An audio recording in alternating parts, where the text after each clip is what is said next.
अखिल भारतीय गुरुदेव सेवा मंडळाचे सरचिटणीस जनार्दन पंत बोथे यांना पद्मश्री पुरस्कार जाहीर झालाय। विदर्भातील सर्वात मोठे संत समजले जाणारे राष्ट्रसंत तुकडोजी महाराज यांच्यासोबत जनार्दन पंत बोथे हे होते यांचा सहवास राहिलाय आणि तुकडोजी महाराज यांचे फोटोग्राफर जनार्दन पंत बोथे होते। अमरावती जिल्ह्याच्या शिरोपेचात मानाचा तुरा रोवला गेलाय। हा पुरस्कार राष्ट्रसंत तुकडोजी महाराज यांच्या कार्याचा सन्मान आहे। हा सन्मान मी राष्ट्रसंत तुकडोजी महाराज यांच्या चरणी अर्पण करतो। तुकडोजी महाराज यांना मानणाऱ्या देशभरातील सर्व गुरुदेव भक्तांचा हा सन्मान आहे, अशी प्रतिक्रिया जनार्दन पंत बोथे यांनी दिली आहे। जनार्दन पंत बोथे यांना पद्मश्री पुरस्कार जाहीर झाल्यानंतर त्यांनी प्रतिक्रिया दिली आहे। हा पुरस्कार तर खरं म्हणजे राष्ट्रसंत तुकडोजी महाराजांच्या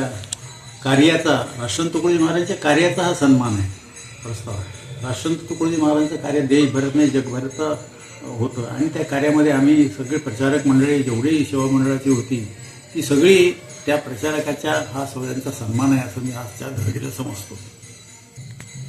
आणि हा सन्मान राष्ट्रसंत तुकडोजी महाराजांच्या चरणी मी स्वतः वैयक्तिक माझी श्रद्धा आहे म्हणून त्यांच्या चरणी अर्पण करतो। परंतु हा सन्मान जे राष्ट्रसंतांचं कार्य करतात, जे प्रचारक मंडळी हजारो लाखो भारतामध्ये, त्यांच्यासाठी हा सन्मान आहे। त्यामध्ये मी एक आहे। मला एकट्यालाच मिळून आमच्या सर्वांना हा सन्मान मिळालेला असं मी समजतो।